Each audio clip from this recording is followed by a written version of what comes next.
شروع اللہ کا نام لے کر جو بڑا مہربان نہایت رحم والا ہے۔ جب آسمان پھٹ جائے گا اور جب تارے جھڑ پڑیں گے اور جب سمندر ابل پڑیں گے اور جب قبریں اکھیڑ دی جائیں گی، تب ہر شخص معلوم کر لے گا کہ اس نے آگے کیا بھیجا تھا اور پیچھے کیا چھوڑا۔ اے انسان، تجھ کو اپنے رب کریم کے بارے میں کس چیز نے دھوکہ دیا؟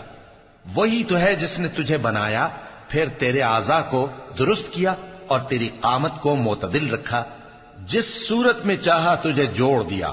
مگر افسوس تم لوگ جزا کو جھٹلاتے ہو، حالانکہ تم پر نگہبان مقرر ہیں، یعنی معزز کاتبین۔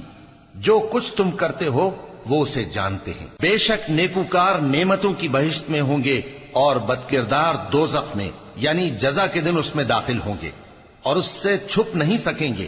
اور تمہیں کیا معلوم کہ جزا کا دن کیسا ہے؟ پھر تمہیں کیا معلوم کہ جزا کا دن کیسا ہے؟ جس روز کوئی کسی کے کچھ کام نہ آ سکے گا اور حکم اس روز اللہ ہی کا ہوگا۔